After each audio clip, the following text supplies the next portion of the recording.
Isabel son las sabat, Isabel se combozo, Zurana se combozo, Fila, e combozo grupo.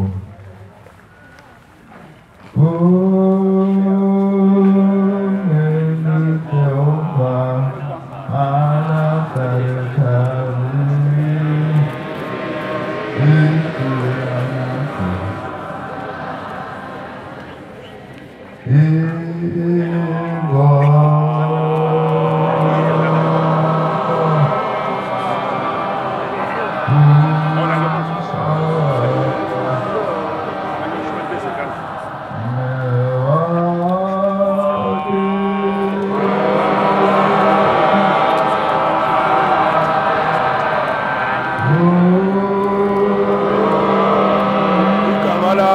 Ngumzwandile wakwabiyela kwesakwabiyela kwasanguye enkosini ubiyela. Bangcwele ngizoqinisa idolo kakhulu ngokusebenza thina sesithola ithuba lokusebenza phakathi kwalomuzi.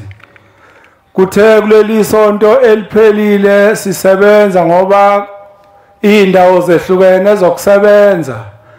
Ngabona umshumayeli uMajiya esiphathele ama-payslip ehamba esinika ngabanye thina ebesikhona ekusebenzeni. Amen. Cela ukuhlambulukela ukhokho kababa inkosi uMagidi.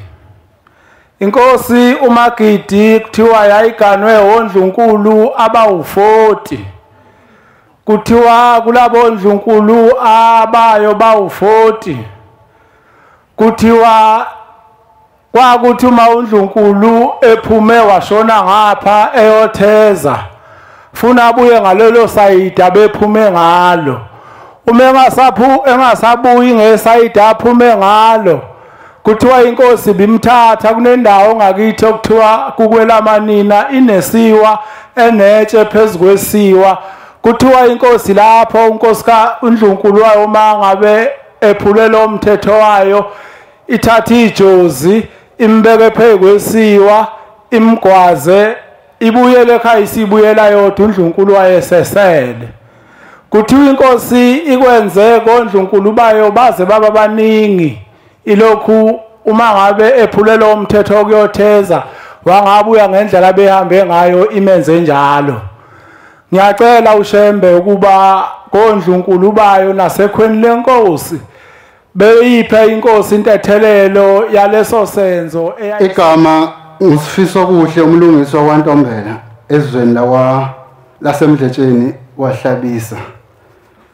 Besilapha ngonyaka ophelile ngomhla ka-28 sizonikelela imindeni yakwaNtombela entokozweni yaseKhakhomama kwaNhleka oEngaxa yaseKhakhomama likamama ngempahla eyodwa. Kutheke ngoMasingana ngabona isibonakaliso, ngizibona ngilapha ekhaya lemphefumulo, kodwa sekuphume idliso lenkukhu noma lenqina lenkukhu kuthiwa liphuma kimi ngaphakathi. Kunensizwa ke esinayo lapha eGoli esisabathanayo ngayibona yavela, sijabulela ukuthi leli dliso noma leli nqina liphume kumina. Engitheke mangibuza kwathiwa ngenzeka ukuthi mhlambe kwakulashwa imindeni ebesesizoyinikelela. Ngiyacela ke kubo bonke ababe nezifo, ngihamba nomfowethu ongilamayo lapha umbuso udliwa isilwane simudle phila. Ngiyamcelela ukuthi ngoba sizongena enkonzweni yokuthandazela kusasa uNkulunkulu amphilise, nathi sicela uNkulunkulu athethe amacala abazali bethu. Inkosi kusene kuzwile. Amen.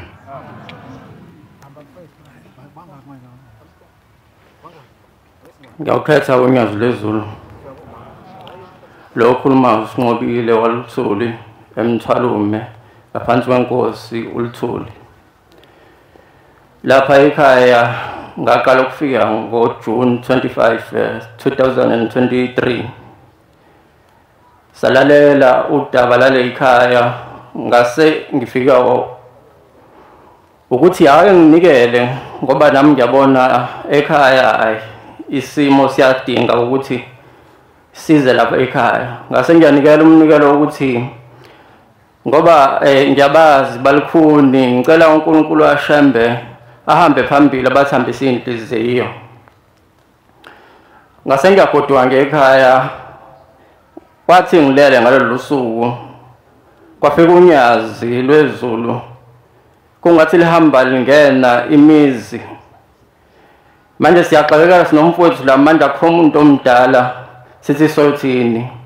Lagcina lingenile emagcekeni unyazi lihamba nabafundisi ababili bemphambili lingemva kwabo. Base beyabuza abafundisi ukuthi bapha abadala. Sathi hayi cha abafundisi abekho. Unyazi laselingena phakathi kwabo lathi nangu ozomela bakubo. Esho khomba mina. Wase ngigqokisa umNazaretha emva kwaloko. Unyazi ngase ngiyibona ngathi ngikuJuly kwakumhla 25 mhla 26 ngalolu suku. Ngavuka ngathi lolu daba ngizoluthini udaba ongathi lijule kangaka, ngizolubeka kanjani kwabadala obaba. Kuhambe insuku ezu5 kuzongenisa umdedele. Kwakuyisabatha umhla ka1 ngangisebenza ebusuku mina ngesonto ngizongena ngesabatha ntambama ngiphume ngesonto ekseni. Ngo5 ekseni kuzosa nje kufika insizwa lapha emsebenzini yazi ukuthi ngiNazaretha kodwa ayiyona Nazaretha. Ithi njengoba ulana ngingenisa ubani. Ngawuzwa lo mbuzo uthe ngathi uyahlaba. Ngathi ngiyawujikeleza wama. Babona uthe ngathi udiniwe ngathi hayi naku kusuka. Wathi njengoba ula ngingenisa ubani. Hayi ngagcina ngishonele nanishona le. Kwase ekseni ngaphuma u6 7 ekseni. Kwathi ngiphuma emsebenzini ngaba sengozini emoto, angithatha imoto nje angifaka ehlathini. Emva kwaloko ngayiswa esibhedlela, ngabuya ntambama ngalala ekhaya ngalolu suku. Sekufika ikhehla lithi cela utshele oyihlo ukuthi lolu daba balixabanelayo alukho kubona lingemva kwabo. Akuzwanwa nje akungenelwana. Lisho kanjalo ikhehla bese lingikhombisa abafowethu lithi hamba uyolanda abafowenu bahlanganisa. Ngase ngivuka emva kwayo ngase ngiqonda ebuhleni ngiyongenisa ngoba ngibona cha lwamlisa kade ekhuluma emsebenzini engathi bekhuluma nami. Sengize ngithola futhi emva ukuthi ke kwengozi ubaba omncane uyafakaza ukuthi ukhokho wafika ngelesihlanu ntambama wabuzwa wathi uphi umfana kamfowenu uyosifunulela nini. Ngahamba ngongenisa ebuhleni ngabuya ngabaqoqa abafowethu bafika lekhaya lemphefumulo nobaba bafika lekhaya lemphefumulo. Ngiyacela uNkulunkulu washembe balalela udaba, ngicela ukuthi uNkulunkulu washembe abazwisa udaba baluzwe bakwazi ukuthi siqhubeke nendaba. Amen. Yanibingelela amaNazaretha. Amen. Okhulumayo uMinenhle wakamvelase osuka kwesakamthethwa empangeni ngaphansi kwenkosi umthetho kodwa ngokuhlala isikhathi ngiba seGoli.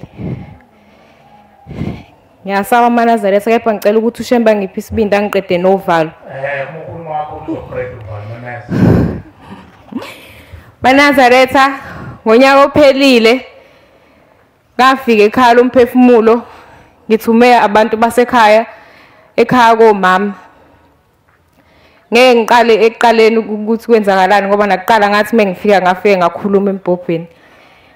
Kodwa bangithuma isimo ababekusona babe sesimeni sokuthi bathwetshuliwe kwakuthwelwe ngabo. Bafika kimi bangithuma bathi angize ekhaya lomphefumulo ukuze bakhululwe kulokhu kuthwebula abathwetshulwe khona kumele ngifike nezimbuzi ezimbili zesilisa. ngaleso sikhathi uManazaretha amandla okwenza lokho ngangingakabi nawo. Ngeza ekhaya lomphefumulo ngafika ngalalela ngaphinde ngakhuluma empobheni. Ngakwenza okwenziwayo ngasebenza uManazaretha.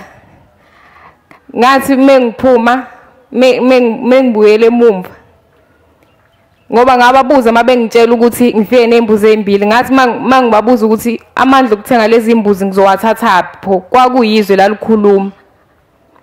Ngathi mangilibuza ukuthi amandla okuthenga lezi imbuzi ngizowathatha phi bathi kimi uzobona sezikhona hamba uye ekhaya lomphefumulo. Ngaleso sikhathi ngangingakabi iNazaretha ngangingakabhabhadiswa. Ngeze ekhaya lomphefumulo ngithe mangifika ngasebenza ngenza konke okwenziwayo. Ngathi mengibuyele emumva kwadlula nje insukwana ngazibona le ndawo engangikuyona angeke ngichaze ukuthi ngangikuphi kepha yayihlukene yayinamasango amathathu.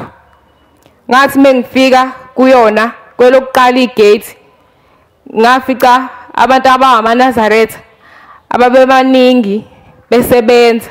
Ngathi mengingena kulo umuntu engambona umuntu wakwaMvelase isibonge ngangizizelela isakamvelase ekhaya komama.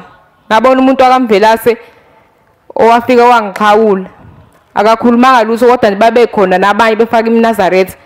Ngathi mengidlula kuleli sango lesibili sengidlulile lokuqala ngangena kwelesibili lesibili kukhona abanye ababekwe phansi abangcolile ababekhombisa ukuthi la bebehleli khona bebembozeleke endaweni thizeni engcolile bebekwe phansi bengenawo amandla belele bechithwe phansi bebaningi bengakhulumi kodwa futhi bengashonile ukuthi nje amandla abanawo kungathi khona la bebekhishwe khona abebevaleleke khona.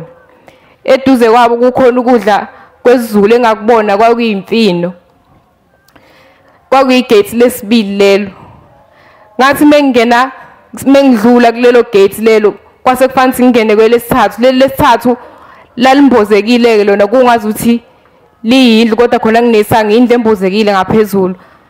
Ngathi mangima phambi kwalo kwaphuma umuntu umama wesifazane ngangiphethe isikhwama wasethi kimi wangibuza ukuthi ngiphethe leso sikhwama wabala izinto engamele ngingene nazo wathi ibhluka kumele ngingene nalo la wathi umuthi akumele ngingene nalo. Ngathatha isikhwama ngasilahla angingenanga naso. Ngathi mengingena ngaphakathi kuleli gate lesithathu elalimbozekile ngaphakathi kungathi indle enkulu embozekile kodwa phakathi inamanzi. Mangingena mangichaza le ndawo ngasho ukuthi kwakuyindawo eyayinamanzi kodwa futhi umubuka phansi umubukela angathi kuphezulu la engangimkhona nalo mama lo nalabantu ababekhona bese kuthi phansi kube nomfula omkhulu ocwebile.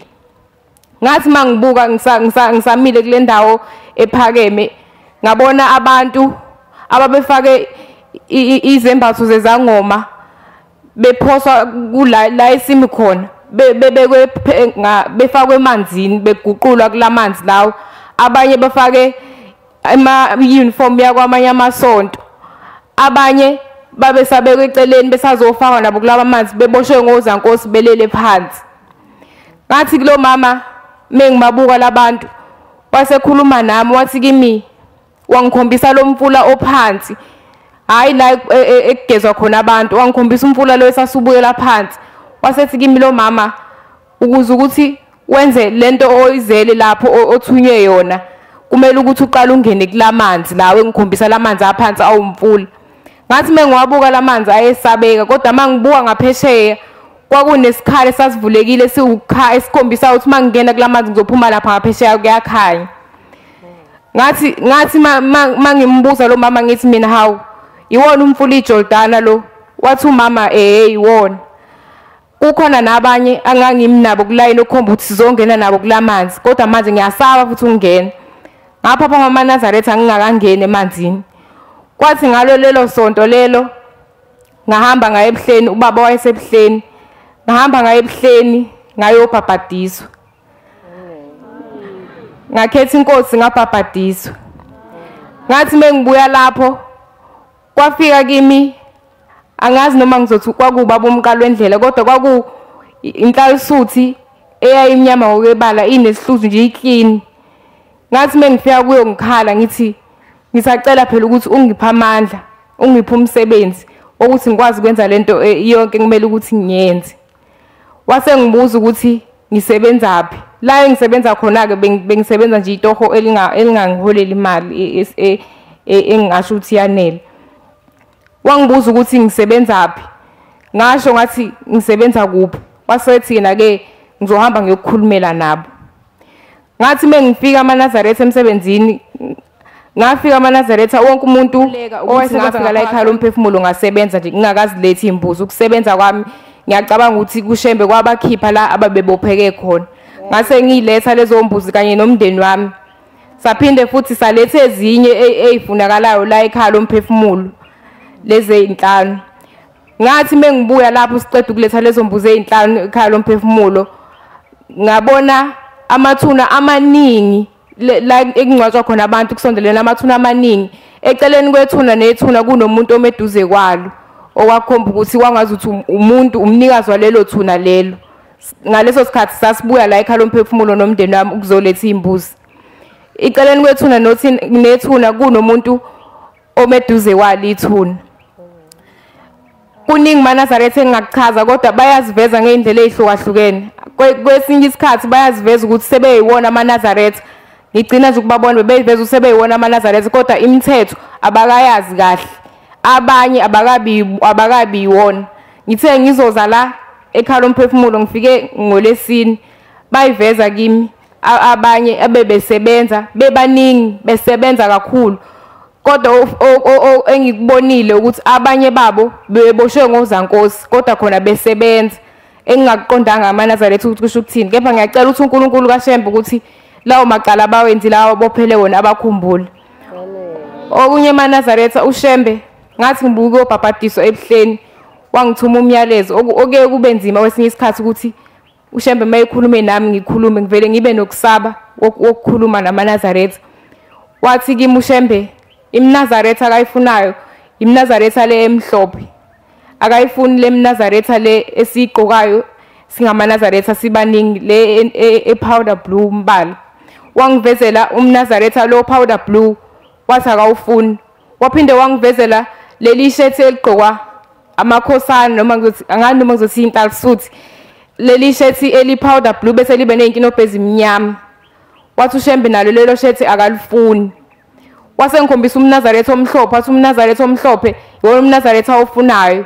Wabesethi owenkosazane ekugcineni uba nemigqa emithathu. Cela ukuthi uShembe abusise konke abusise enikuzwile ukuthi lapho engiphambuke khona angithethelele. Ngiyakhetha inkosi yasebuhleni. Igama nguPinki okamaphumulo indawo. Kamaphumulo indawo inkosi yakho noNtuli. Namhlanje kuncane kakhulu kodwa kushiwe inkosi inyanga yezulu. Okokuqala ngizocela intethelelo kuyingane engayigqokile ingubo emhlophe nemndeni yazo nenkosi inyanga yezulu. Ithi inkosi inyanga yezulu ngesonto edlule umthetho ke omdala esiwaziyo ka25 uthi umuntu ongayigqokile umNazaretha akawuhamba u25 nosayingane ongakabi neminyaka e11. Lo mthetho ke usuficile la ekhaya abaphathi abadala bafike bathi abantu abangagqokile abahlale lapha ngasesipholi thina bese sihamba siyogida besijoyine bona mangabe sekuzoshunyayela. Iyafika inkosi inyanga yezulu ithi ngiphethe isibusiso sakho sesiphumile ezulwini. Ithi inkosi inyanga yezulu kodwa ngithi mangiza naso kuwena ngizwa kuthiwa nawe uyabaleka kulabo abacosha izingane ku25. Ithi inkosi inyanga yezulu njengamanje ngisibambile angikwazi ukukunika ngoba leza izingane imini oyiqoqayo ayilande nemndeni yazo. Uthi kodwa ngiza kuthiwa nina lapha ekhaya umphefumulo ingane neyixosha niqoshelana ingane. Wayesethi ngisena uma ngabe ngixolisa ngase ngithi mina okungcono ngizophakama wavuma ngekhanda wathi ngcono mangabe uzocela intethelelo kuzona izingane. Ngicela intethelelo ke ezinganeni nakwimndeni yazo ngoba ngithe mangixoxela eyinkosazana yathi nayo lonto ibonile futhi emasontweni amabili adlule naye ebeba khona mangabe sekuthiwa ingane ayihambe ezohlala lapha esipholi. Uthi wabona yena kulo 25 vele ijikso yena esejikisa uthi kwase kujabha izalukwazi eziningi zabhekisa amakhanda phansi zakhombisa ukuthi ziyaphoxeka. Sicela into ethelelo ke ezulwini. Ebese ngicela ukuhlambulukela iwele lami. Ngangazazi ukuthi ngiwele ngithole sengiza la ekhaya ukuthi ngiwele. Kwesinye isikhathi Nazaretha uma ufika la ekhaya ulahlekelwa izinto ungasola amakholo ukuthi ayantshontsha kwesinye isikhathi kusuke kwabantu bakini abayithathayo leyo nto. Kwathi ngo25 ngoNovember ngonyaka ophelile ngalahlekelwa inantsuka nesicephu nesihlabelelo nethawula. Ngase ngiyibuka lento ukuthi akekho umuntu ongantshontsha inantsuka. Ngahamba ngaye endlini ngafike ngathandaza ngabuza ukuthi inantsuka yami ishonephi ngoba ayekho umuntu ongantshontshela inantsuka esontweni. Kuthena emva kwamasonto amabili kwase kufika iwele lami lithi mina ngudadewenu owabulawayo. Ithi lengane la engikhona ngisafika la ekhaya ngabo 2020 ngangijwayele ukuyibona lengane iboshinya ngingayazi ukuthi yakuphi. Ithi lengane mina ngudadewenu ngiyiwele lakho uma ngabe njalo uyothandaza ungibize usho ukuthi sesiyothandaza. Ithi la engikhona nathi siyathandaza. Imnazaretha vele inakho ukungilahlekela kodwa benginganaki namafoto. Isithi lengane izinto zakho zesonto ithathwa yini. Ithi ngikhohlwe ukutshela ngo25 ukuthi nami bengiya ku25 kodwa inantsuku enginawo ngaphi yodwa ngibonile ukuthi ongcona ngithathe yakho wena ngoba ungalapho uzokwazi ukuthenga enye ngalana thina sikwazi ukuthenga. Ngiyacela uNkulunkulu ayikhumbule lapho ikhona. Ngiyabonga Inkosi kusenikuzwini. Phakama kwami akube kuhle abayingcela. Umntwana oguqile uNodlandla kaShezi ngiphume ePinetown. Nazaretha ngisemncane ngashayiswa imoto esifubeni kwashayeka ifoto lahlephuka.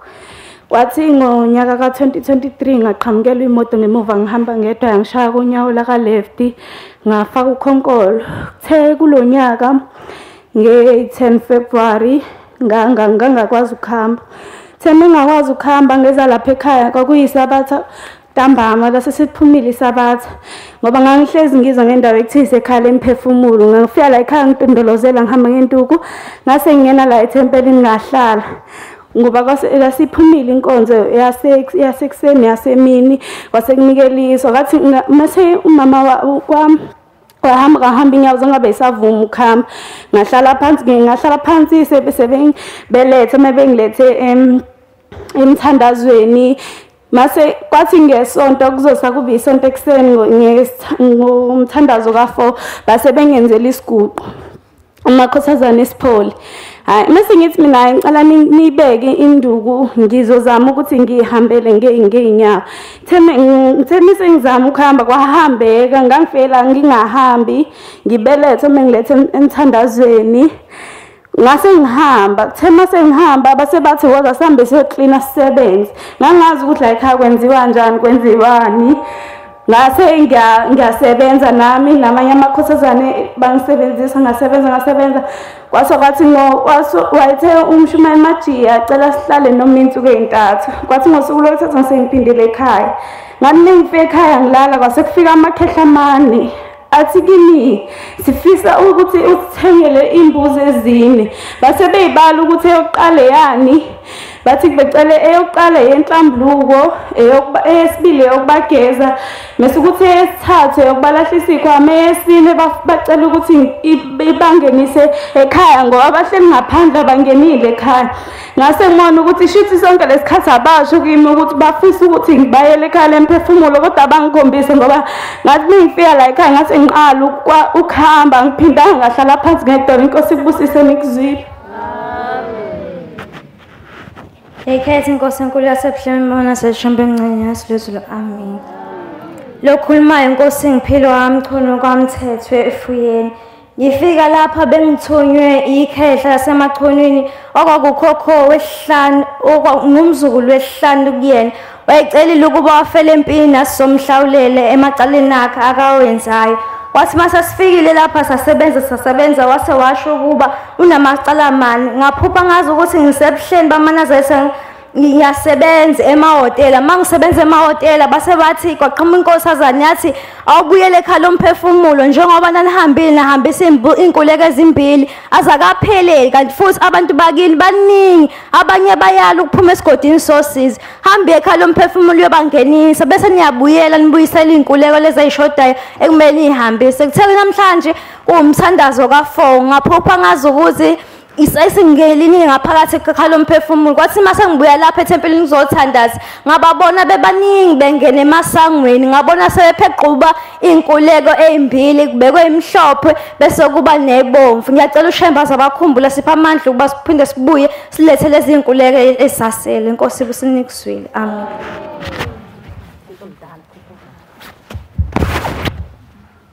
Ngiyakhetha unyazo lwasezulwini.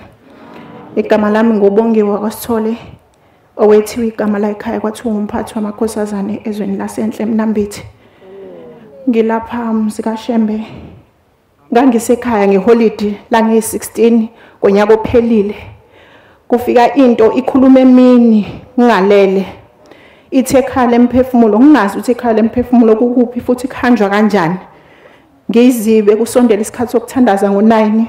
Mangiphuma emthandazweni nga9 iphindi ibuye into ithi ekhala emphefumulo bese ngithi kumama sengiyesontweni kodwa ngingamtshela ukuthi esontweni kuphi ngoba ngizothi ngiyamchazela akazi ngoba ekhaya bayimbethe ingubo emhlophe bese ngipakisha isikhwama ngithathe nje ingutshana encane bese ngiyaphuma ngiyahamba mangisendleleni ngifike edrobheni eMnambithi ngihlangane nomalumekazi baseSikhothi kwaNdebele bathi emshana uyapi ngithi ngiyekhala emphefumulo kodwa kumama ngisho ukuthi ngiyekhala emphefumulo ngithi mangiwela bethi uhambe nenkosi ngithi mangiwela umgwaqo bese kuqhamuka imoto ithi awuyini eThekwini bese ngithi ngiyakhona ngingene kuyimoto mangene emotweni ngihamba sengisendleleni sengisondela eThekwini bese kukhuluma futhi lento ithi uyazi la uyakhona ukuthi kuphathwane utholakala ukuthi angazi ukuthi kuphathwane bese ngiyafonela abathi bake beza la ekhaya bese beyangilalela ukuthi kuphathwane mangifika la eThekwini ngene eBreya Center ngingene eBoxer ngithenga isimayo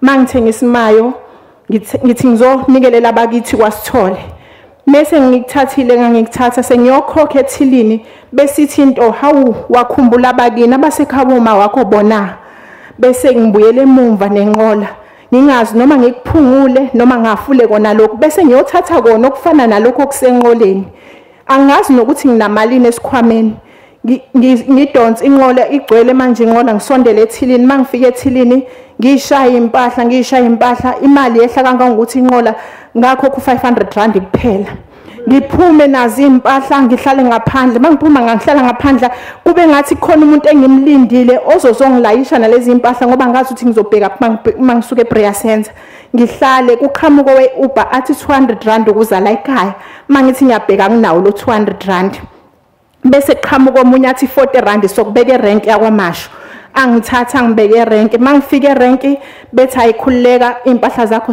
uzoyikhokhela isithi ngoba ziningi kakhulu mangihlele etaxini angazi la ngiyakhona nalabe nginabo bathi hayi sizokulayela nje bese qhamuka inkosazana nentethelelo yathi eyakantuli izalwa uMasithole ngase ngathi mina hawu abantu bakwaSithole kushuthi bamenyiwe bese sihlala naye akazi la khona ngithi ngizoke ngizwe impumputhe eyidonsana kuthi mase kushoda umuntu oyedwa bese kuqhamuka inkosazana nentethelelo eyakwaZulu bese ithi hayi bantu abamkhululekani la niyakhona ngiyazi nami ngiyakhona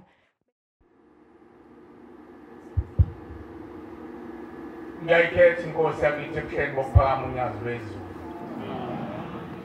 bantwana bahle basezulwini bantwana benkosi enkulu yakithi ebuhleni bamaNazaretha unyazi lwezulu siyabonga kumvenqanga ukuba asifisele lenkundla sezulwini azoyibeka emhlabeni wayiphendula isigcawu sokuba sizocelela abazali bethu intethelelo phambi kwezulu nomhlaba ngoba ngale kwethuna ayikho intethelelo okonakala emhlabeni kufanele kufezwe emhlabeni ngoba ngale kwethuna okonakala emhlabeni kuye kumbopha umuntu kodwa okukhululwa emhlabeni kuyamkhulula ngaphesheya kwethuna umuntu siyabonga ke uNkulunkulu wethu unyazi lwezulu ukuba asikhumbule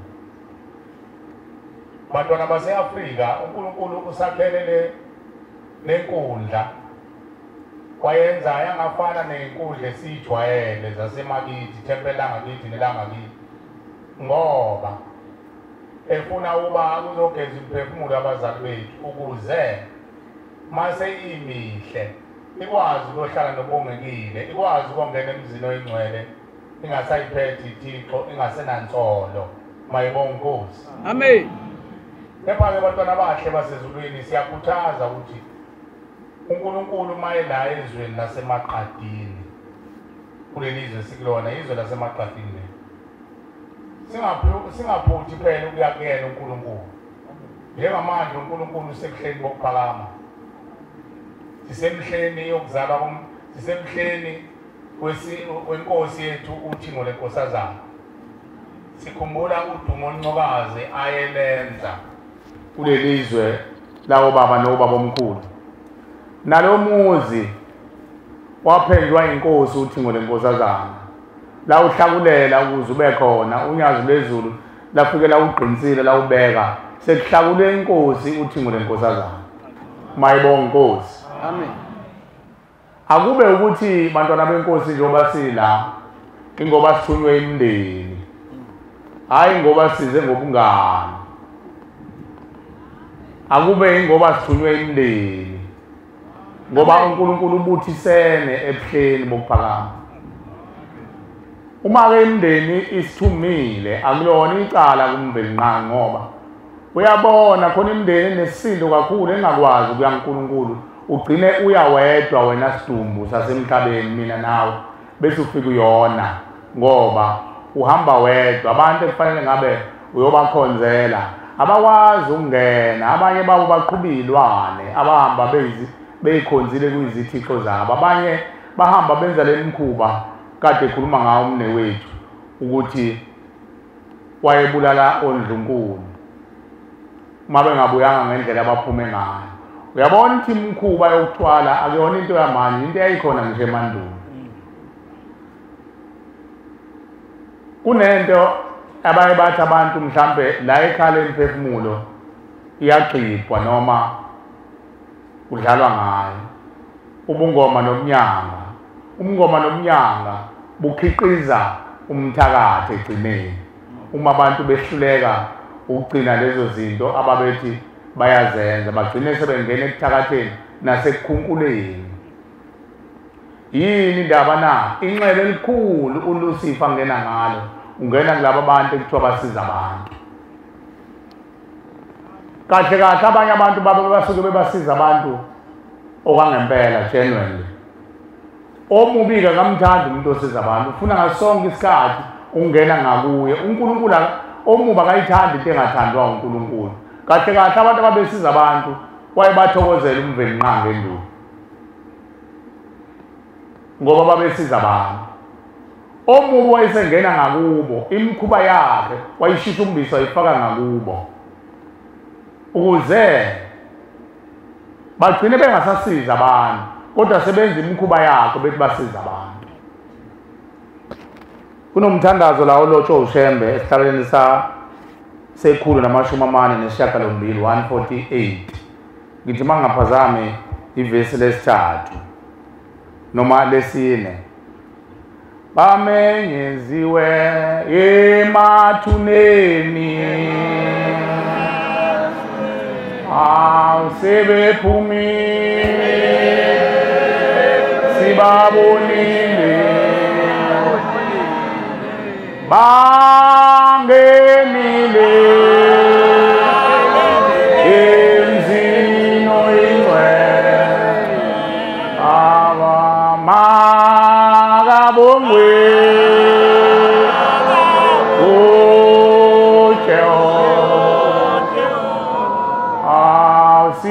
awusihlawulele siyakho baba bafemandulo awulekile amathuna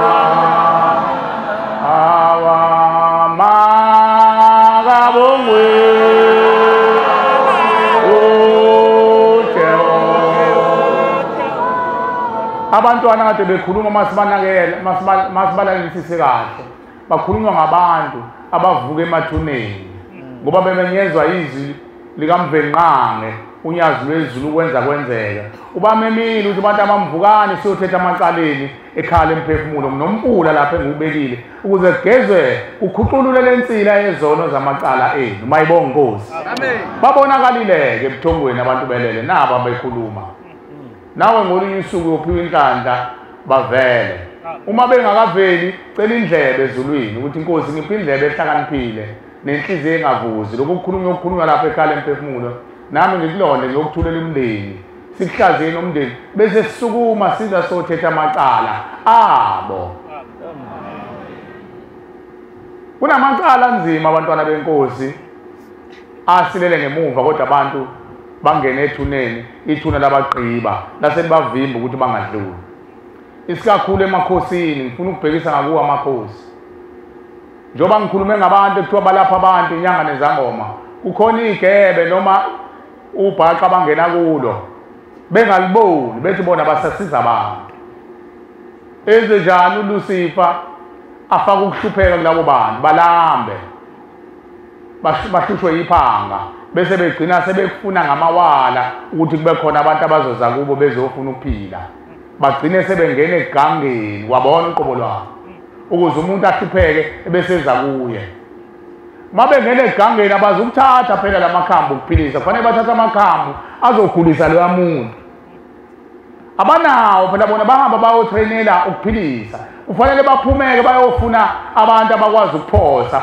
ukuthi uMajiya ahlupheke khona uMajiya azobuye sekhekhetheka esezakini bese emlapha umuntu sekungena ukuthakathaka kodwa ngathi engaqonde ukuthakathaka omubi ufaka inkemane eqala nokuhlupheka wayesefika uShembe ngo-1910 wafika nembhalo yasezulwini njengoMoses owakhuphukela phezu kwentaba yenqumo wafike wabhala imiyalezo uNkulunkulu ayimnika yena wathi mntanami mina ngikhonzwa ngemthetho akekho umuntu ozakimi ongawugcina umthetho wafika abantu sebekhonza ithixo wadina waphahla kamatshe wawalahla phansi waphahla wayesethi uNkulunkulu cha buyela phezu kwentaba yaseSinayi ngoba mina Jehova mangiza phakathi kwesizwe kufuneka eqala ngesinike umthetho ngoba mina ngidunyiswa ngemthetho umuntu phela uphila ngemthetho akekho umuntu ongaphili ngomthetho wonke umuntu uphila ngomthetho ngiyangixakeka abantu bethi asifuni ujinika kaShembe kunemithetho kaShembe kodwa yena uqobo lakhe uphila ngomthetho ukuze ezwiwe ukuthi usebuhlungwini kufanele akhale amemeza apongoloza umthetho ukuthi ezwiwe kufanele enze leyo nto ngoba umthetho uthi uma usebuhlungwini memeza bakuzwa abantu umthetho lo akekho umuntu ongaphili ngaphansi komthetho angikwazi lo mthetho ukuthi uyesatshwa kaShembe nabazali bethu ke baphambuka kwendleleni bangena ehlazweni babalekela umthetho bafuna ithixo ngibhekise-ke kondaba ezitha ukuthi ondaba ezitha banebhaxa lemthwalo yomndeni wakubo wesibongo sikandaba ezitha bese kuba khona owesizwe ukuthi yena ngomlomo wakhe wakhuluma izwi elacekela phansi isizwe engaboni ngiqondeke kulabo abantu okwakuthiwa bayalapha ngoba bagcina belapha bagcina belapha ngisho amabutho abakhunkula amabutho ukuthi amabutho akwazi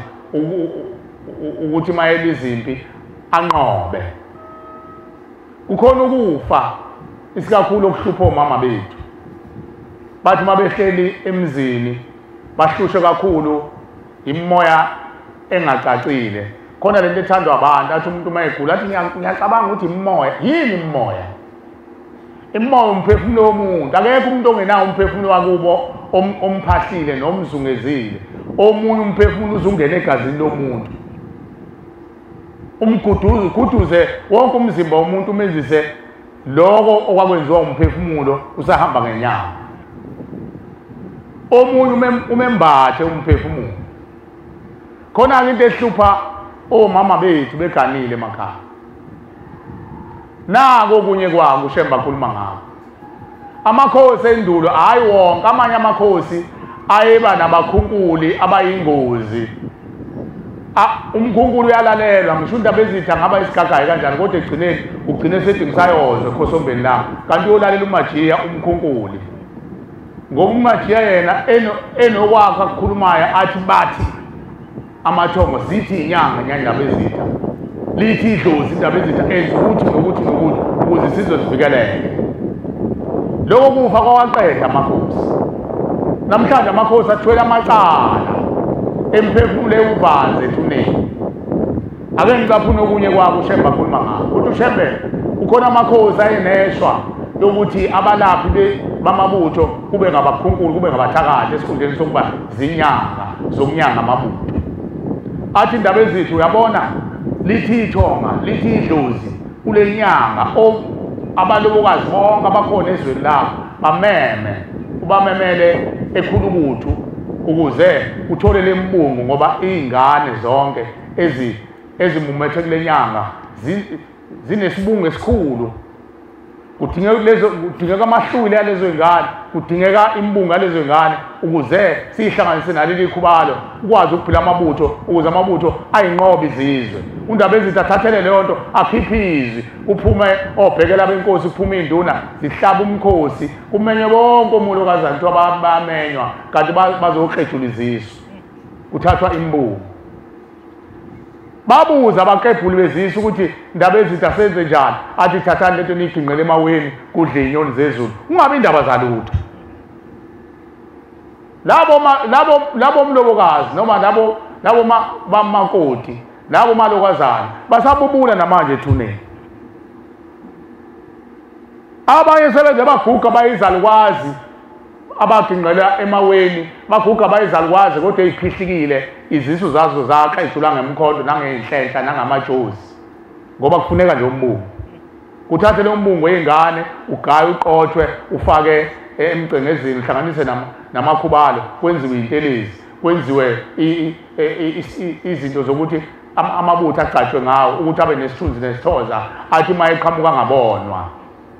Imikhuba eyayenzeke emandulo kuthathwe lawo mahlwile kubhilwe ihlalo zamakhosi ukuthi inkosi iqine ngamafutha ezingane kuthiwa lezo izingane akabi nasono ingakho indaba ezitha uzoba namandla. Imikhuba njalo eyiqhamuka ba noLucifer embatha labo bantu ekuthiwa basiza abantu. uShembe mayefika emhlabeni uthi bantu bami yekani ngo1910 yekani manje ngabe nisawaphatha amakhambi ngabe nisawuphatha umuthi uma nizikhonzi zikaNkulunkulu ngoba wayazi ukuthi lemkhuba eyenzeke emandulo izovuka nabo bese bengena ngalo ibhaxa lokuthi hayi mntanami umsebenzi wethu lo ugcine uzohamba ukhosha ngawo uzofika naNkulunkulu uthi inkosi obaba omkhulu nogogo bami bathi angibaqhubela umsebenzi kanti beza nalemkhuba. Namhlanje kunjani eNazaretha?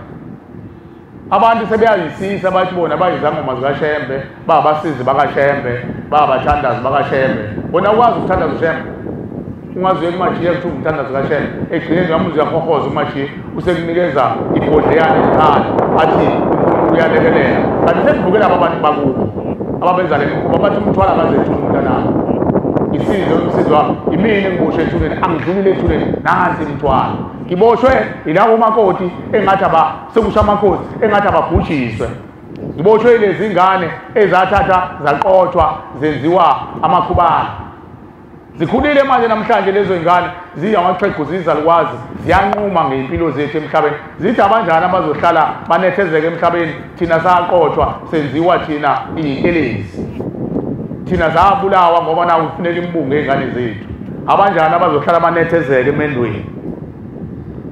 Uyambona uma athi seyisalukwazi uze kuthi uphelile umendo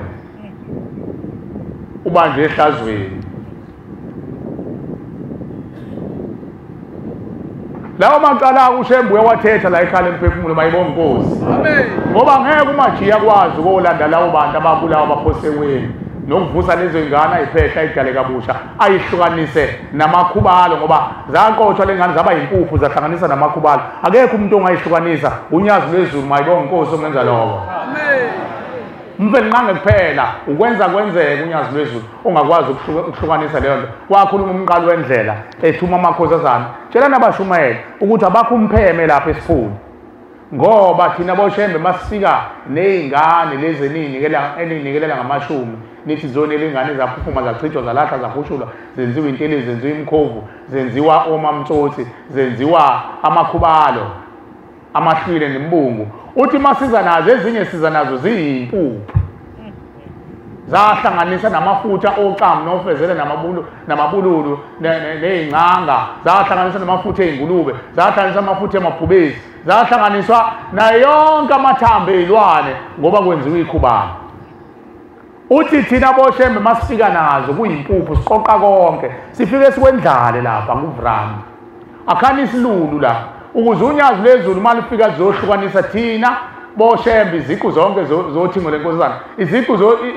iziqu zonyazi uthingo lenkosazana inyanga yezulu ilanga lokukhanya umqalo wendlela iziqu zonyazi lezo mayibonge Nkosi uthi ke umqalo wendlela masifika thina nalezi ingane siyiziqu zonyazi fike sizendlala la bese lifika unyazi lihlukanisa amakhubalo nako konke okuyimkhuba nempuphu yomntwana ayibusele ngancane bese eyiphehla eyidala bese emdala lo mntwana akhule mengabe lo mntwana una 500 years achitheka uzokhula azabe nalowo mnyaka mayibonge Nkosi amen amakhosi ke athola isinde sinjalo iningi lawo amakhosi athola isinde esinjalo iningi lawo imibuso yawo iyazamazama njengoba izanyazanyiswa ukuthi okhokho basendulo lezihlala abahleli kuzo okhokho basendulo bawela kulelo gebe lokwenza imikhuba enjalo ingakho ke kuthiwe la ekhaya emphefumulo uma amakhosi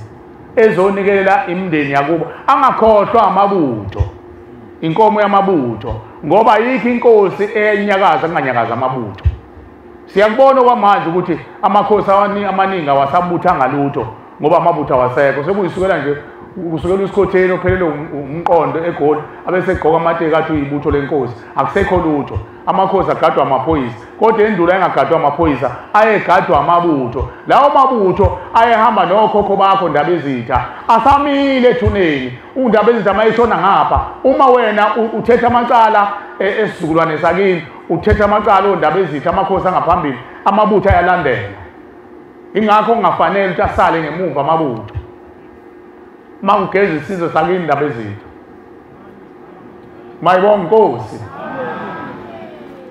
indaba ebuhlungu ilena kade ikhulunywa yilabantwana uthi ukhokho wakhe wayebulala oNdlunkulu labo Ndlunkulu kwakungamakhosikazi kwakuyizingane ziphuma emakwabo zishisela impela zenzelwa zeweliswa amazibuko amaningi zagcina sezenzela inkomo yokugcina umncamo kuthiwa kunqanyela undaba ezitha wasekuthini ngoba ube indoda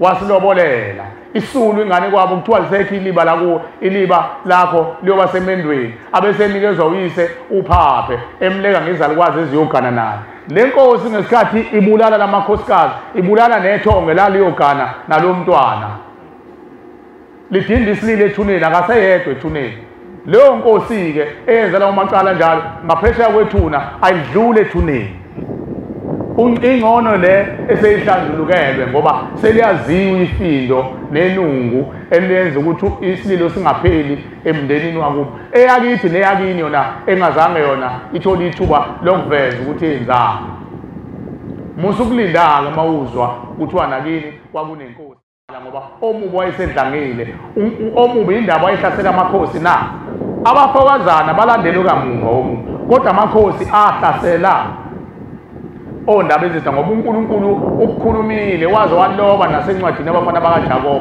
ukuthi uJehova uyathumela ingilosi iye emakhosini khona incwadi engayazi ukuthi ikuphi emaromeni ngithi amaroma ngazi bayazi abashumayeli boyifunda leyo ncwadi uma beyithola njengamanje eshoyo ukuthi amakhosi agcotshwe umvelinqama ngokusemthethweni ingakho la eNazaretha kuthiwa abafundisi bezwi lokuqala amakhosi kodwa thina siyakuphika lokho sibagcinisela ngemuva amakhosi izwi likaShembe lalithunyelwa emakhosini ngoba nasendlini kaJakobe abaprofeti babethunyelwa emakhosini, amakhosi abesekhipha izwi njengondaba ezithi athi ngithi ezweni lo baba nobaba omkhulu alifakwe ibhlukwe umuntu wesifazane. Lokho sekuyinkolo yenu ekufanele isiko lenu ekufanele inkolo yenu ekufanele ikhonze le bese iba isiko mpilo lenu, sekuwumthetho omisiwe ngoba amakhosi ekwakuzi ukuthi adlula isizwe likaMveli Nqaba. Nasendulo kwakunjalo. Omubi-ke uyathanda ukulandela into uNkulunkulu aya kuyo. Nomubi wathi uma yehlike enhloko ezulwini waye emakhosini. Ukonakala watholakala konkosi, nobuhle batholakala konkosi. Ngoba abantu emandulo ngiyazi abanye abantu bathi yini ungakhuluma ngendaba yethu wathinta emakhosini ukuthi ngithinta la kuwumongo okonakala kwezinto endlini empisholo, endlini ensundu. Ngoba abantu emandulo babengenayo imizi kahle kahle. Le sekuthiwa namhlanje imizi yobunomuza. Abantu babebuthwe emandulo behlala ezigodlweni zakonkosi. Athi mayeseganiwe eganwe amakhosikazi evile kwamabili, inkosi wesimdabelela khona la enqulumeni yakhe endlunkulu amdabelela izindlu athi nayo namakhosikazi akhe, ngoba kwakuyinkolo yabo ukuthi kuyabuthwa amadoda azothi mayeseseqedile ukulwa izimpi esephumula bese babaluleki benkosi abese ezala eganwe abese ezala amabutho kuzalwe nentombi. Ngakho nentombi zayibuthwa kaZulu ngoba kwazi ukuthi yona azokwandisa isizwe. Kwakuyinkolo ukuthi isizwe sasekuthini sifuna ukwanda, kwakuyona nkolo uNkulunkulu ayabanikeze yona. Ubuhle-ke babukonkosi ngoba konkosi yila kwakufundiswa khona indoda ukuthi ayimphathe kanjani, abaphathe kanjani abantwana nomndeni wayo uphathe kanjani. Nentombi ayifundiswa konkosi ukwenza umsebenzi wezandla, nensizwe ifundisa konkosi ukuthi kufanele igade ifa likayise. Omubi wayesengena lapho wathola ibhaxa lokuthi vele baqoqwa konkosi, wangena konkosi. Uma ngase amakhosi akulelizwe alizwe izwi likaMveli Nqaba unyazi lwezulu baphangise beze ekhaya emphefumulo kuzogezwa leya nsila yamakhosi asendulo, kuyokhiwa endulo. Khona incwadi ngithi kaJobe 8 verse 8. Leyo ncwadi simba ngawo umgodi ngoba akeke ezwakala. Ngocela bangifundele abashumayeli noma inhlalisuthi leyo ncwadi. Uthi uShembe wozani-ke abantu abami ekhaya emphefumulo, ngoba lapha ekhaya emphefumulo mina ngiyahamba mina ngiyofuna isigubhu sesibongo, ngiyofuna mina lapho kwaqala khona ukonakala. Mayibonge Nkosi. Funda baba masoyitholile, phangise baba. Funda baba. Uthi unyazi lwezulu asikhumbule izizukulwane. Ncwadi kaJobe 8:8. Khumbula izizukulwane. Ushembe bongani uJehova maNazaretha kanye nezizukulwane, akathi ukuthi nesizukulwane, nezizukulwane. Okuchaza ukuthi kukhulunywa ngezizukulwane. Izizukulwane sakhokho lo ombizayo, izizukulwane sikayise kakhokho, izizukulwane sikayise kakhokho, izizukulwane sikayise kamkhulu, izizukulwane ngezizukulwane. Khumbula izizukulwane. Ake ubuze isizukulwaneni saphambili. Uthi uShembe ake nibuze ezulwini saphambili, anyeke indaba okugcina khokho ingane ehlaza akazi lutho. Uqinise ufunisise. Ufikele ezizukulwaneni saphambili, qinisa bese uyafunisisa kobani? Koyise babo. Koyise babo. Udlule kulezi zizukulwane saphambili uyofuna koyise babo ke manje.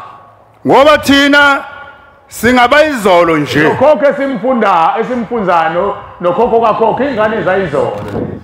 Kasazi lutho. Akazi lutho ukuthi lokufa okukhona egcekeni namahlazo namanyala ezeke egcekeni aqhamuka kuphi. Nale nhlambuluko enikhuluma ngayo abayazi umongo wayo usukaphi. Ngoba nje izinsuku zethu emhlabeni zisithunzi nje. Baseyisithunzi emhlabeni, abakadluli ngisho emhlabeni balapha basemlonyeni wethuna. Abakathathi ngisho ikhona lokuqala bethatha indlela ekhaya. Uthi inkosi ilanga lokukhanya indlela ekhaya idlule ethuneni. Kodwa ukhona abantu ababhajwe ethuneni. Abakadluli ngisho ikhona lokuqala, ijikani lokuqala lekhona. Balanganene okwethuna. Insuku zabo ziseyisithunzi. Baseyithunzi emhlabeni. Ithunzi labo liyabonakala. Uyazi libonakala kanjani? Musukumela abantu phela. Ngisho lokho ukukhuluma udlule baba. Uhloniphe khona uNdlunkulu lapha. Uthobe futhi ungami uthi phuhle phambi koNdlunkulu. Baseyisithunzi. Iy'nsuku zakho ziyisithunzi la emhlabeni, ithunzi labo liyabonakala. Bobona egcekeni iy'ngane uma zenza izinto ey'phambene. Ubone abanye bazobathi bathi uyena ney'nqotho zakhe. Ithunzi lakhe limbathile umfana akakadlule ethuneni. Indlela ekhaya idlule ethuneni. Ekhaya kuphi ezulwini lomndeni. Izulu lomndeni zofica unyazi ezulwini lomndeni wakini. Mayibonge Nkosi. Unyazi lwezulu likhona yonke imizi ngaphesheya kwethuna emzini ehlambulukile. Ukhona unyazi lwezulu. Ingakho ethi uShembe akhanya imbombo zokhothama ukusho inyanga yezulu. Akhana imbombo zokhothama. Le ndlu uShembe la emhlabeni ezulwini ayibiza ukuthi uyiGetsemane.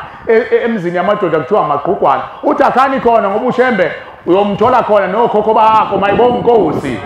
Ngeke umthole esontweni eparadise. Esontweni sesizomdumisa. Yabona nje ebuhleni njengoba ehleli lapha eparadise uzodunyiswa. Ingakho babenikeza inkonzo bakhulume ngodumo lwabo. Kodwa la ekhaya emphefumulweni ukukhulume ngodumo lukaShembe abantu bexhuthuka. Njengoba kade esho ubaba uSithenjwa. Lapha kuzokhulunywa ngabantu abangazange bamdumise umvelinqange ukuthi lezi ithixo zabo ezabavimbela uNkulunkulu sicela ubethule zona. Qhubeka baba. Bona bayokufundisa yini? UShembe mawubuze koyise baba bayokufundisa yini ukuthi le nhlambuluko enikhuluma ngayo idabukaphi bantu abami. Umongo wayo kuphi? Bakutshele bawakhipha amazwi abo enhliziyweni zabo behlele iziswini zey'ngulube ukuthi mntanami yonke lento idalwa yithi ngoba thina safa emandulo ey'mpini zanganakwa inkosi ayizange isibuthe kwase kuphela iy'nyanga zokumemeza amabutho ngaphesheya kwethuna afele ey'nkundleni asala kanjalo kwaphuma iy'ngulube zamahlathi zaqhobozela okhokho bethu abanye babengasheshi nokubhubha ngoba amadoda aqala imntondoshiya ayingafi kalula iqaqanjelwe umkhonto inyanga yonke ifile enkundleni kodwa isakwazi ukuhamba isikhondeme mhlawumbe bayishaya inyonga ihlale lapho kuphuma ingulube idle kuphuma ibhubesi iqhoboze konke kufe badliwe izilwane bephila baze baphelele ey'swini zey'lwane kuhamba iminyaka eyamakhulu ey'nkulungwane behlele ey'swini zamabhubesi bese beqala ukubhonga uma bevuka bavuke phezu kwethu bese nigijima kuya kumajiya athi umajiya wena uhleli idlozi fanele ufake ibhayi lamabhubesi uhlelwe nesangoma esikhulu wena amabhubesi kanti nangu umuntu wadliwa izilwane abanye badliwa izingwenya abanye bacokoshiswa iy'ngane lezi ezahushula zalahlwa phansi zadliwa impethu nentuthwane kusala iy'nsalela kufika iy'nkukhu zicokoshe inyama yomuntu ibuthe egcineni emva kweminyaka yamakhulu ey'nkulungwane kuvuke imimoya engasile uthi akumajiya athi wena funa ufake ibhayi lempangele ingani zona phela lezo yilwane lezo zasendle iy'nkukhu kwakuyizilwane ezayidala umvelinqange zikhona nasendle bese kuthiwa idlozi lakho lifuna impangele lifuna impangele liyakutshela ukuthi mntanami thina sacogozwa izilwane sacogozwa izinyoni ngoba safa sadindiliza zafika zacoshoza ukubone la kuma-TV lifika ibhubosi lidla isilwane lisiqede kusale lezo y'ncosana kwehla iy'nyoni zifike y'cokoshe kunjalo nasethuneni abazali bethu babhubha kanjalo emandulo bangalani uthi uShembe abayokutshela yini bona amagceba ayahluma uShembe uthi amagceba ayahluma kungekho echaphozini na ungakwazi ukuthetha leli cala ngokhokho wakho wayizolo ungazi lutho lithetheke incema ingamila lapho engekho amanzi na ungamdumisa yini uShembe adumiseke uma okhokho bakho behleli ey'nkundleni zokufa bengalandwanga ngiyabonga baba inkosi ikubusise ungahlala phambi kwaNkulunkulu uthela iy'thelo okhokho bakho babulala amakhosikazi ngey'nhlenhla bawaphosa emaweni uShembe usakhela ikhala emphefumulo ukuthi uzani bantu abami sizothetha amacala abo kunomthandazo la eNazaretha othi njengoba singahleli kahle mhla ngelashwayo ngasinda mina ngiyakubonga nganiwe mkhululi wami umuntu ohamba phambili ulandela indlela ahlabelele ngayo ungahlabeleli ngendlela oyaziyo mhla ngelashwayo mhlazane kwakhululwa lokhokho owahamba ebulala ondlunkulu kuyoyeka ukuthi ekhaya kuzalwa iy'ngane ezithanda uphakamisa umkhonto njalo zibulala abantu ngoba lo mkhonto umile owawuphethwe lenhlenhle imile ayiphethwe yilo yakhona mhlazane lesalukwazi esahamba emhlabeni sinomoya omubi okungabafuni abanakwabo sabaqotha ngembokodo ngoba sifuna ukuhlala sodwa emendweni mhlazane kwathula yona leyo nhliziyo kwathula leyo mbokodo bazoyeka ukuthakatha umolokazane endlini uShembe-ke ubeke umfula wakhe ekhala emphefumulo uthi kuzogezwa leyo nsile enjalo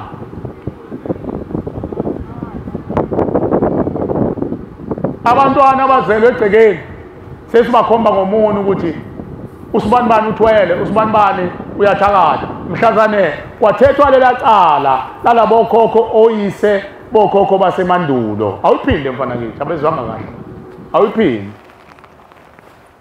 khumbula izukulwane ake ubuze esizukulwane saphambili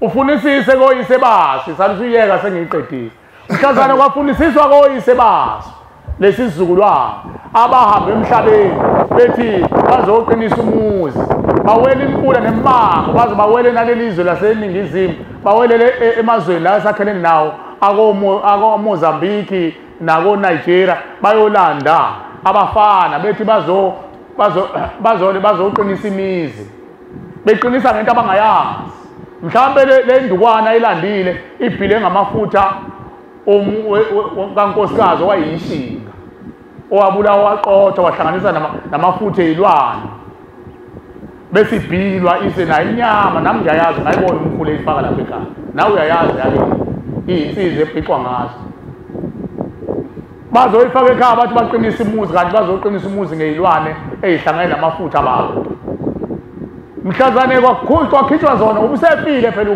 ukhokho bekwazi ukugcina imigomo anikezwa yona ukuthi njalo ngesikhathi sokuthi akufa umuntu egcekeni bese uhlaba sefile phela umnikazi waleyo nto akasekho umuntu ogcina lento iy'ngane zisindisiwe ekhaya aziyazi leyo nto bese kuvumbuka iququ egcekeni uyabona sekuvumbuka abantu ababathakathi simile lesi silwane sithi ukhokho wenu washiya la ithini esibusayo sizogcina intando kababa wethu owasithumela ukuthi sizobusa phakathi komuzi ubani oyochitha leyo nto egcekeni lezilwana inqeni ukuthi umlobokazi athi emhle zikhahlele ingane zithi asifune ingane la ezosiphazamisa ubone ephuphumela isisu umakoti abanye umakoti abazazi makuphuphumezisa beza baye bathi ishakazi nje bekuwumkhuhlane kanti umuntu sekhulile namhlanje bathwele kanzima omama maye phuphuma lowo mntwana efa lowo mntwana emandulo mayesevuka yena uvuka uba nesikhwele ukuthi abanjani abazalwayo thina singazala usengena nomuthi ayikhahlele ingane azichithwe ingane omakoti akucasulwe into encane kumyeni wakhe adina ahamba aye kumaji aye kunkosikazi kamaji unkosikazi kamaji afika amnikeze ibulala aphuze uhushuke le ngane kanti nayo ingane ethi abanjani abazalayo thina sabulawa yona yona yaphunyuka kodwa nisiyabulala lebulewe iyavuka nayo ithuneni ihlangana nale ngane athi mina ngithe awuhushulwe ngoba nami ngihleli ngedwa la ngihleli khona ngadliwa ingulube ngoba uma wangichitha washiya kanjalo waqhwanda nje inhlabathi washiya kanjalo yafika ngihubuluza imalazi ingulube yangihubuluza ngifuna siyohlala nawe la kwande iviyo labantu abahamba bengalibonanga ilanga abazange bazale bese behlangana njengoba nawe uyazi usunequlu lakho olikhandile lokuphikisa ulifaka umoya wakho naye loya nabe lowa bafaka umoya lapho kuthiwa abangabe sabakhona abantu abazozala namhlanje uhulumeni ukhiphe ngokusemthethweni thalali wathi abantu abangayifuni ingane kunamagumbi akhiwe bahamba ukhushula izizwe sekusemthethweni kudalwa yini uthi uShembe kuhlangana le moya yezingane ezachitheka ezinye zakhushula zithi abanjani abazozala asigunyaze uhulumeni ukuthi azidedele zibulawe ingane kusuka ingane no 10 years ithi ngizothina ekhaya bese iyahamba iye kumakoti wami okhushula izisi afika ikhushula isisu le mphefumulo yonke uthi uShembe ingozi lebulawayo ngoba omubi uLucifer ukhona lapha emawodini ithi ingane ilahlwa ucima umphefumulo wengane uthi omubi usuke sekhongozele athathe umphefumulo ayokwenza ngayo ilwane njengoba sekugcwele ilwane ezweni lakithi. Ubani oyosiphengulela le ngozi? Unyazi lwezulu mayibonge Nkosi. Into esizele lapha ekhaya emphefumulo ukuthi silalele imiso nezinkambiso ukuze uShembe asize ahambe uShembe aye emandulo ayolanda isigubhu sesibongo esaqala ukuphambuka endleleni. Ingakho nomthandazo lotsho uShembe othi ngaphambuka endleleni ngangena ehlazweni zangifumana izitha zawo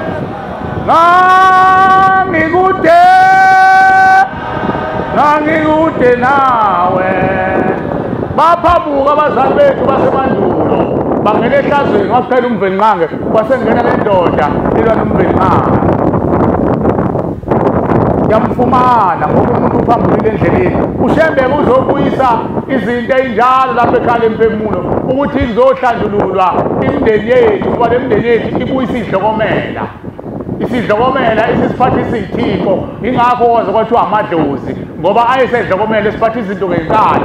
Umuntu adiditheke awela imfula ayiswe kwamajiya bese kuthiwa lapha hhayi ukhutshwa yidlozi kufanele ayothwasa. Kanti leli ithonga elihleli kabuhlungu ethuneni limkhipha umntwana ukuthi aye lapha ezofika khona adlise oqamu nofezela namabululu ngoba nalo ladliwa oqamu nofezela namabululu likwazi ukuthola amandla.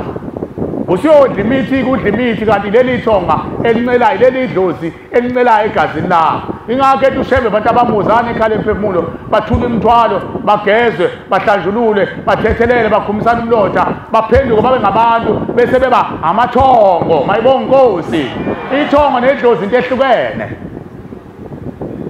Bese ethi amakholwa ithonga ingilosi. Makuthiwa idlozi nethonga into ehlukene. Ingani khona abantu abathi idlozi labo inyoka? Uyakusho nawe, hawu la ngibonile lenyoka emnyama, hawu ukhokho wethu lo. Idlozi lapha ekhaya. uShembe wayethi abantu uma bebuya bezokhuluma ebhekeni kufanele bafike beyilokazana. Hayi leli selesele leli ukhokhokazi walapha ekhaya ngoba sebetshele umajiya. Baqhamuka bengamaselesele ngoba abantu badliwa izilwane bedindilizile. Iselesele ngithi uyayidla inyama malifika phansi ngeke liyeke yomuntu ifile naliyapapathi iselesele lidle. Abanye uShembe bahlala esigodini sosizi baze baphenduke iy'lwane iy'nhliziyo zabo ziguquke zibe ziy'lwane bese befunza iy'lwane baqhamuke bengamabhubesi. Hayi kufanele ufake amabhayi amabhubesi ngoba idlozi likhulu kuwe kanti kushiwo abantu baqhobozelwa amabhubesi endulo. uShembe simthuma uthumekile wakithi ukuthi akahambe. uShembe uthunywa la ekhaya emphefumulo. uShembe masifuna ukumthuma amandla ekhona kodwa uShembe akagabisile ukuthi nize nibe nempahla nibe nembuzi nibe nenkomo. Akagabisile nize nibe nemali. uShembe ugabe ngokuthi inhliziyo yakho mayiphelele uzosukuma uShembe angene emalibeni angene ekufeni ekujuleni kwethuna angene esiswini sempethu angene esiswini semtuthwane angene elibeni angene ethuneni aguduze amathumba ethuna ahambe ethungathi isizukulwane sakini. Mayibonge Nkosi. Ukunikela ngempahla kuyisiko nje lasezulwini ukuthi uNkulunkulu unxuswa ngeyinkomo nezimbuzi neziqabetho nemali ke ngoba imali phela seyathenga ukungcwele bakithi. Hawu sekucula nasemakhaya niyazi ingane igqoka amabhulukwe manje file phela izwe masekunjalo khona koba sekuyingcosana sekusiza lezo ingane sekusinda lezo ingane ezibona uNkulunkulu nalelo lizwe elinenkosi ebona uNkulunkulu bese kuthi hamu. Kodwa amazwe amaningi sekuyigama nje likhona intombi iba yinhle manje ingane ivele kuma TikTok ayibonisa ichobokile kanti zithi lezi ngane njani intombi zona ezophila zimele umntombi thina umntombi bethu banqanyulwa emandulo. Esine eyokuthi lawo bantwana sicele kumvenqanga uNyazi Zulu ababelethisi babelethisi okusemthethweni bathola amalungelo okuba abantu. Esihlanu eyokubacela intethela labone emndenini bebulala abafowabo befuna ukungena amakhosikazi abo bebulala abanakwabo befuna ukuhlala bodwa esithenjini ubanga inkomo ubanga amalobolo ubanga amasimi ubanga ikhwama yonke leyo mkhuba yasesihogweni eyayibanga abantu bagcine bevulana bodwa bagcine bebulalana bacelela intethele lokho nasezweni bacekela phansi izwe nabona amakhosi nabona umvenqana mayibonke Nkosi amen ezinye ke sezombulula yibo mabethanda utholakala ukuthi amacala abayasinda ibanga lide kakhulu baye bayiveleleke mayibonke Nkosi amen siyacela ukuma la kumvenqana okunye uNkulunkulu seyokhuluma enkonzweni yasemini okusilele ngemumva akukho kungathulwa lapha ekhaya siyacela abantu mabephuma sekushaya isikhathi sokuthi bayomaye bangomaye bangaloko bema bethi sibuza ukuthi nokuthi kuzochazwa nasemini lokho kusilele mayibonke Nkosi amen besaxoxelwa mina engifikayo ukuthi mase ufike la ekhaya emphefumulo yini efanele uyithulela umndeni ungaqali phansi ukuthi angicela ukubuza amajiya ngoba ekhaya abantu bonke bafa sebezigoga bazoyekelana bafa bezigoga abantu ngoba nabo abantu ababedliwa izilwane benephuza khona lezi silwane ekuthiwa inkentshana ngelibuke la ku-TV inkentshana bizane lijafisa isisu ligqobhoza isisu lidonsa ithumbu lithi ntwi lishonele nethumbu nelinye lishonele nethumbu ahlakazeke umuntu iy'lwane zonke ngene ngaphakathi esisodwa sijaha ibili lijahe yonke into ujahe yonke ukudla lowo muntu onjalo seyigobongo ma evuka ezoba yidlozi phezu komuntu uzoba umuntu onjalo uyophila yena umuntu uyokuthola yena ukuphumula umuntu sinjenje namhlanje similwa izifo ney'milo ezingalungile nje abantu abafa kabuhlungu emandulo banganakwa amakhosi ayingabe saligcina isiko lokuthi abutho amabutho wangagcina ukubula amabutho kwakubulawa ngisho namakhosikazi kubulawa ngisho iy'ngane zisey'nkalweni zonina amabutho egcwele egcatshwe ngey'ntelezi zey'lwane ezimbi angabe sakwazi ukubona ukuthi umuntu wesifazane la afike afake inhlenhle aqephule ahushule isisu afake emgodleni athi the umkhunkulu wamabutho angobuya asobuya nezisu zamakhosikazi alabafokazane sesibabulele ashiwe dindilizile leyo nkosikazi ufike kudlilwane nenyoni zezulu ungathi umdlalo lezi ukhulumayo kodwa ethuneni babubula leso sililo mayibonke Nkosi ngicela ukuma la uNkulunkulu angithethelele uNdabezitha wakithi hlezi naye uma ke uNdabezitha kukhona akuphethe socela kuNdabezitha ukuthi athole ithuba emini amen sicela ukuma la ngoba imisebenzi lapha ekhaya miningi kakhulu sicela ukubonga uNkulunkulu izwi lakhe alinikeza abantwana bakhe ngesihlabelelo sekhulu nama48 148 socela kubashumayeli bakaphombela ovunyelwe umoya ongenalo izwi lohoshozela njengami uzosihola ngalehlabelelo emva kwaso omunye wabavangeli bakaThixo asicelela umusa uNkulunkulu inkosi busiguqa abangcwele